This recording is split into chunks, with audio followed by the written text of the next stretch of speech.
You know that incredibly bizarre, very modern experience of walking into a shopping mall? Oh, yeah.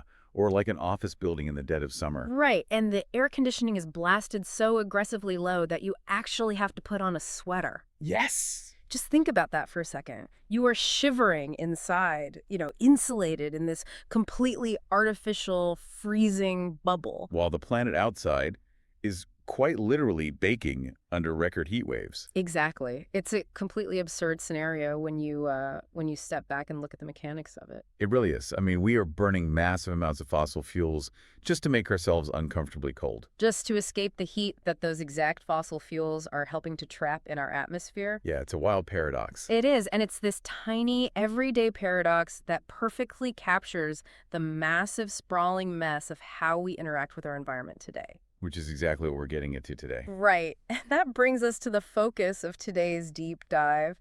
We are exploring a remarkably comprehensive piece of research. It really is incredibly thorough. Yeah, it was published in July 2024 by Dr. Vijay Kumar in the journal Urban Panorama.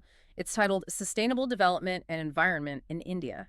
And this source material is, well, it's vital for anyone trying to understand the global climate puzzle. Completely. It's essentially an exploration of the ultimate tightrope walk of the 21st century. Right, because we are looking at how a massive, rapidly developing, incredibly complex nation like India attempts to pull millions of its citizens out of poverty. Without pulling the ecological rug out from under itself. Exactly. So the mission for our deep dive today is to examine that tightrope walk.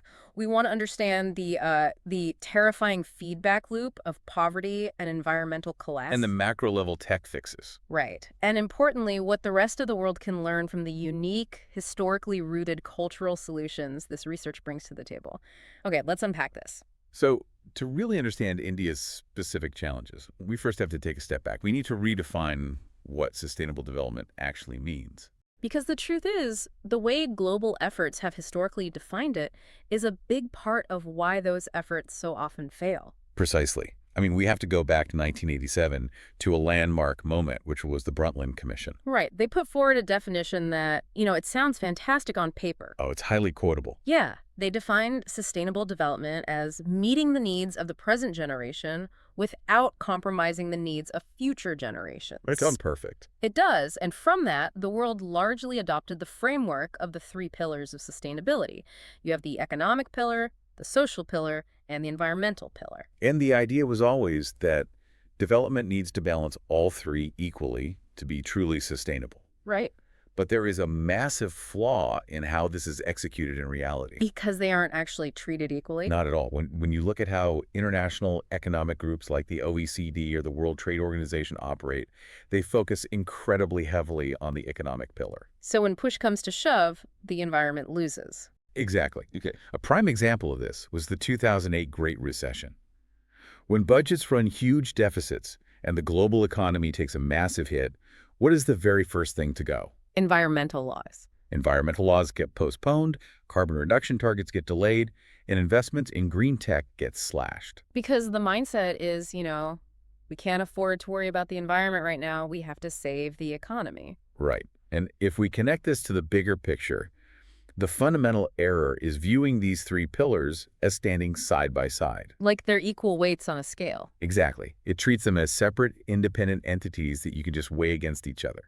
But the research introduces a crucial paradigm shift here. Okay. It argues that these aren't parallel pillars at all. They are nested systems. Oh, I love the way we can visualize this. Think of it like a set of Russian nesting dolls. Yes, that's a perfect analogy. Right. So the economy is the innermost doll. It's small, it's central, but it sits entirely inside human society, which is the middle doll. Because you can't have an economy without a society to run it.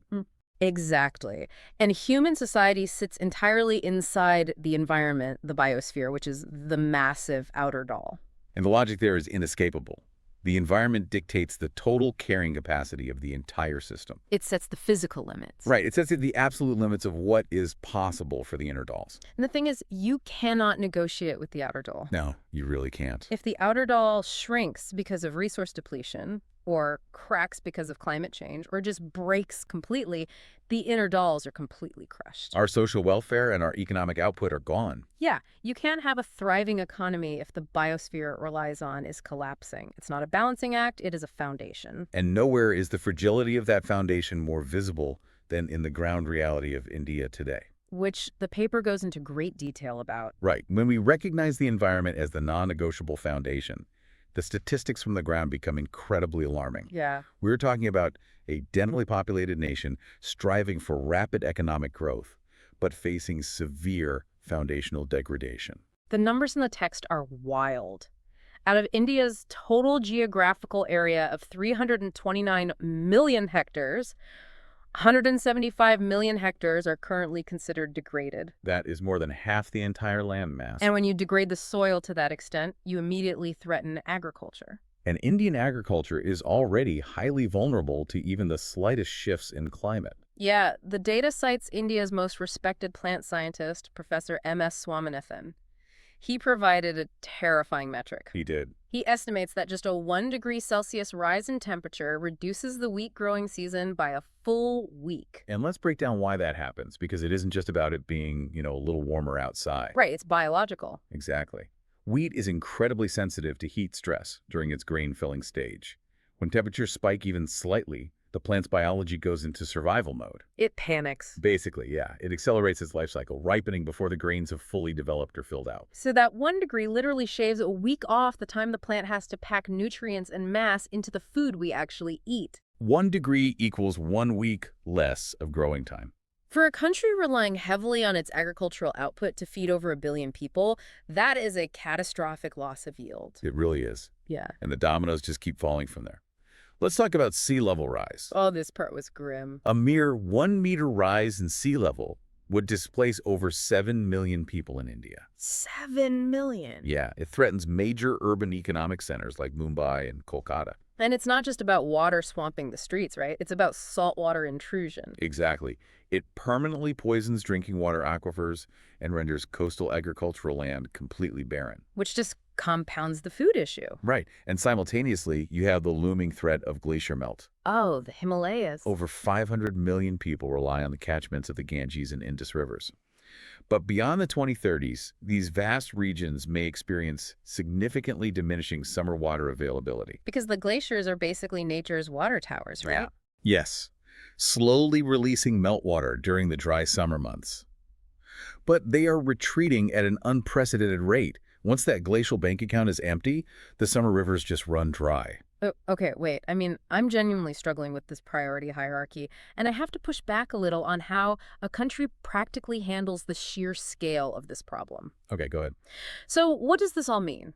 If I'm a local leader or a policymaker in a developing state, and the people voting for me don't even have clean drinking water or basic electricity today, how can I possibly justify diverting scarce funds away from immediate economic relief to pay for green infrastructure for tomorrow? It's a huge dilemma. Right. How do you choose between protecting the outer doll of the biosphere and saving the inner doll of human society when people are struggling to survive right now? Well, that is the exact agonizing paradox at the heart of this research. Yep. And it's addressed by introducing the concept of the circular link between poverty and the environment. It is a vicious, accelerating cycle. The poor, especially in rural agrarian societies, rely directly on immediate natural resources for their daily survival. Right. They need local firewood for fuel, local foliage for fodder, local streams for water. Exactly. They aren't isolated from the environment. They are intimately tethered to it every single day. So they feel the changes first. Yes. So as those local resources deplete due to broader environmental degradation, maybe the stream dries up or the forest is cleared, their daily poverty actually worsens. They have to walk further, work harder. Spend more time just gathering the bare minimum, and as their poverty worsens and desperation sets in, they are forced to deplete whatever remaining fragile natural resources exist even faster, just to survive the week. Wow. So you can't solve the poverty without saving the environment, but the crushing weight of the poverty is actively accelerating the environmental destruction. Precisely. It moves us from looking at environmental dominoes directly to the human consequences. Climate change in this context isn't just about changing weather patterns. It's about the erosion of social cohesion. Yes. And the human cost detailed here is devastating. It notes that every single year, over 500,000 people are forcibly displaced by development projects in India alone. And these are dams, mines, industrial zones built in the name of economic progress. But the people don't see the progress. No, because most of these displaced people are not rehabilitated. Genuine, viable alternatives are rarely provided. Entire communities are just scattered. And their ancestral, social, and economic support structures are completely destroyed. There is a very specific, heartbreaking anecdote in the research about this that we need to look at. The Rion Dam Project. Yes, the Rihan Dam. It discusses a comprehensive survey of people who were displaced. We're talking about populations, particularly tribal groups, who had lived completely integrated with their local forest and river ecosystems for generations. They're self-sufficient. Exactly. And when the dam flooded their land, they were completely marginalized. Imagine your entire community structure, your knowledge of the land, your way of surviving, suddenly rendered useless. It's devastating. They fell into the typical cycle of debt bondage and ended up working as intermittent contract laborers in coal mines. They were transitioned forcefully from independent, sustainable agrarian lives to the absolute bottom rung of the industrial fossil fuel machine. It's awful. It illustrates how environmental mismanagement and aggressive, unthinking development directly fuel human exploitation. Yeah. And the long-term generational health impacts of this kind of systemic stress are just as severe. The projections show that without significant climate change mitigation, child stunting in India will increase by a massive 35% by 2050. Let's make sure we understand how that happens. That isn't just kids being, a little shorter. No, not at all. That is a 35% increase in severe malnutrition because crop yields are failing, combined with a rise in waterborne diseases as clean water becomes scarce. The child's body diverts all its energy just to fighting off infection and staying alive. Leaving nothing for physical or cognitive growth. That's an entire generation whose brain development and future potential are permanently compromised. And from a sociological perspective, this kind of scarcity breeds intense conflict. Right. The degradation of arable land doesn't just mean less food at the market. It means brutal competition for whatever fertile dirt is left. The text mentions actual land armies. Yes. The research details how this pressure contributes directly to the growth of criminalization in the countryside. You see the illegal occupation of community lands. And landlords forming literal land armies. Exactly, hiring armed thugs to violently oppose any gains for land rights or resources by marginal, desperate farmers. It's a direct recipe for state repression, massive social unrest, and the creation of millions of internal climate refugees. It's an incredibly dark picture. But, and I'm glad for this, the focus of this analysis doesn't just wallow in the doom. It pivots quite extensively to the engineering and policy solution. It does. Having established this massive, terrifying scale, let's look at the macro-level fixes. How does a nation attempt to build its way out of a crisis this deep? Well, the primary macro solution involves a massive structural transition away from centralized fossil fuels toward decentralized renewable energy. Okay. It's not just about swapping coal for solar. It's about fundamentally changing the entire architecture of how power moves. Let me use an analogy to explain why this shift to decentralized microgrids is so crucial. Go for it. Think of the traditional fossil fuel energy grid like a single giant heart. It generates all the power in one place, and it has to pump that electricity all the way out across thousands of miles of transmission lines to the very extremities of the body. Right. It's highly centralized, it's incredibly inefficient because you lose power over those long distances, and if that one heart fails, the whole body shuts down. A single point of failure. Yeah, a massive vulnerability. So what the research suggests with microgrids is transforming the energy infrastructure into something more like a nervous system. That's an excellent way to visualize it. Under a microgrid system, every neighborhood or even every single rooftop with a solar panel becomes a node. It generates and stores its own local power. Exactly. It's resilient. If one node goes down, the rest of the network stays online. It's far less vulnerable to massive regional blackouts or sudden resource shortages. And the strategy strongly advocates for expanding India's solar targets to include photovoltaic panels on the roof of every home, alongside community-scale solar projects. Yeah, but it doesn't stop at traditional solar panels. No, there are fascinating technological leaps discussed here, like the hydrogen economy. Oh, think about how revolutionary that concept is. Instead of just trying to store intermittent solar power in massive, environmentally toxic lithium batteries, you use the sun's energy to extract hydrogen directly from water. You were literally using sunlight to split H2O. Right, turning it into a liquid fuel that you can store, transport, and burn later with zero carbon emissions. It solves the biggest bottleneck with solar power, which is what to do when the sun goes down. Yeah. And we also see the integration of infrastructure and energy, like the concept of solar roadways. This is a wild idea. Replacing traditional heat-absorbing asphalt roads with highly durable glass-based solar panels that you can actually drive on. You're turning the vast existing network of roads, baking in the Indian sun into an energy-creating superhighway. It's brilliant. But what is fascinating here is how the research links these high-tech concepts to public policy that actually works in the real world. Right, because tech alone isn't enough. No, because smart policy doesn't just rely on running awareness campaigns and asking people to do the right thing for the environment. Because human nature doesn't work that way. Exactly. Smart policy intervenes in the market to make doing the right thing the most economically beneficial choice for the average person. And the Ushala program is the absolute perfect example of this mechanism in action. It really is. It launched in India in 2015, and the goal was to encourage people to switch from old, power-hungry incandescent bulbs to energy-efficient LED lights. But instead of just telling people LEDs are better for the planet, the government actively intervened. They bought LEDs in massive bulk to drive down the manufacturing price and then subsidize the retail cost. Bringing down the buying price of these LEDs for everyday people to a fraction of what they used to cost. They made the sustainable choice the cheapest choice. And the results of that market intervention were monumental. Give us the numbers. The Ushala program resulted in energy savings of around 48 billion kilowatt hours per year. That's insane. That translates to estimated savings of $2.5 billion annually for consumers. Wow.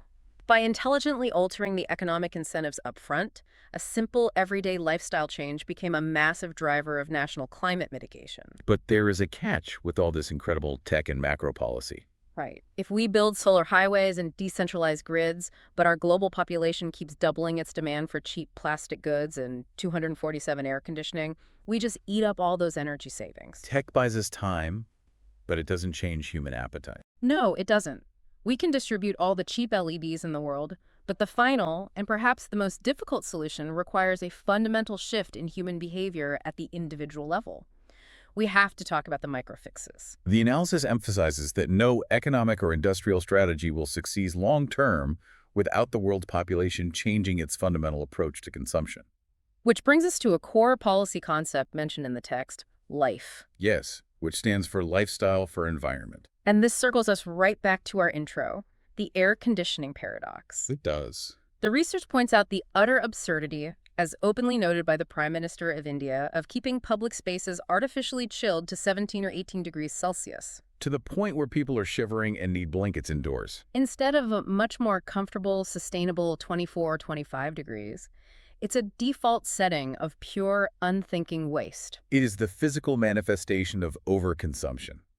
To counter this mindset, the solutions draw heavily on deep cultural history. Specifically, the concept of voluntary relinquishment. Right. This is where the focus on India's unique cultural heritage really shines.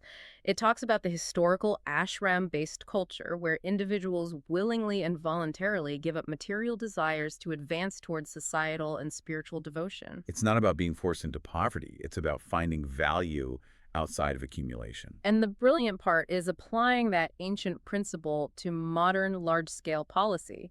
The text points to the Give It Up LPG subsidy scheme as a modern example. So let's define LPG for a moment. That's liquefied petroleum gas, the ubiquitous cooking gas cylinders used in kitchens across India. Okay. The government historically subsidized these cylinders for everyone to ensure people had access to clean cooking fuel rather than burning wood. But under the Give It Up scheme, the government launched a massive campaign asking middle and upper class families, people who could easily afford to pay the full market price for cooking gas, to voluntarily give up their subsidies. And millions of people did. They voluntarily relinquished a financial benefit, so those government funds could be specifically redirected to provide clean cooking baths to poorer rural households. It's a profound shift from the traditional Western model of environmentalism. Because Western environmentalism so often relies on buying new, supposedly green products to solve the problem of buying too many products. Exactly. And the research draws a very sharp contrast here regarding our food systems. The avocado footprint. Yes. When you look at traditional Indian cuisine, your basic rice, dal, roti, seasonal vegetables, it's inherently sustainable. Because it is primarily plant-based and heavily dependent on local geography. Right. Eating locally and seasonally reduces your ecological footprint naturally because the food doesn't have to travel. But contrast that with what the text calls industry-supplied veganism. This is such a great point. Think about your own grocery habits. You might feel like you're doing the earth a massive favor by buying that carton of almond milk or that organic avocado. But if you're a consumer in a Western country relying heavily on avocados flown halfway across the world on cargo planes, Or soy products that have actively driven the deforestation of the Amazon rainforest to clear land for massive monoculture farms. you aren't really saving the planet. No. You are just replacing one highly destructive consumption habit with another, just with much better, greener marketing. Here's where it gets really interesting. Oh, the Oscar Wilde quote. Yeah, the paper includes a very fitting quote. Nowadays, people know the price of everything and the value of nothing. We have become entirely disconnected from the actual environmental cost of the things we consume, whether it's an imported avocado or a cheap plastic bag. That distinction between price and value is at the core of all this. The price of the avocado is $2. The value of the intact rainforest it replaced is incalculable, but we don't see that on the receipt. Exactly. And the ultimate tragedy of this overconsumption, as the analysis argues, is that it isn't even working. It isn't making us happy. There is a law of diminishing marginal utility of happiness at play. Say that again. The law of diminishing marginal utility of happiness. Beyond a certain point, once our basic needs for food, shelter, and security are met, the endless accumulation of more material goods doesn't actually increase our contentment. It just creates what the author describes as eternal garbage sitting on the Earth's surface. Yeah. Eternal garbage sitting on the Earth's surface. That's a sharp, incredibly critical observation. We are literally trading the biosphere, the outer nesting doll that keeps us alive, in exchange for a mountain of cheap, disposable plastics that don't even bring us joy. And the data shows that choice overload actually leads to psychological dissatisfaction, anxiety, and confusion.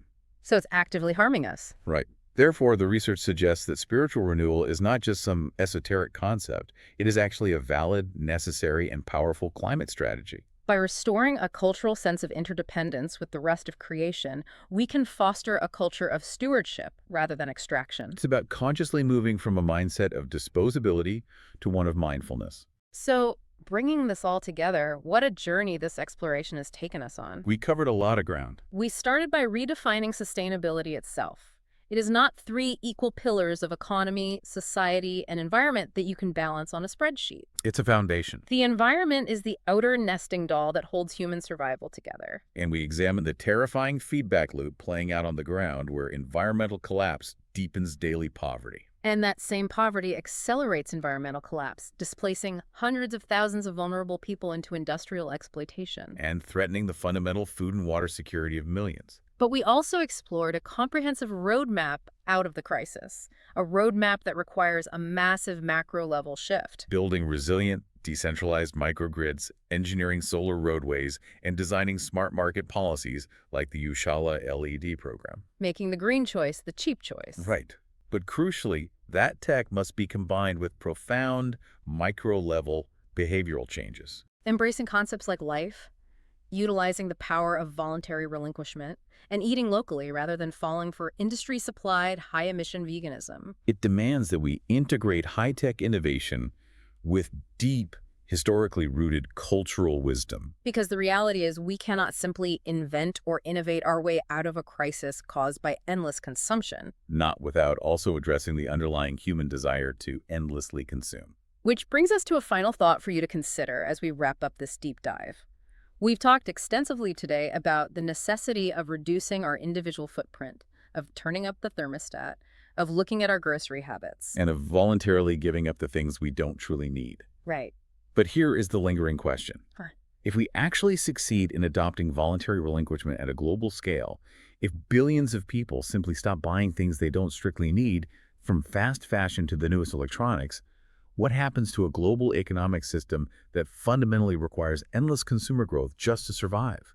Will saving the planet require us to invent an entirely new mathematics for human progress? Or will we just keep putting on sweaters in the mall while the world outside burns?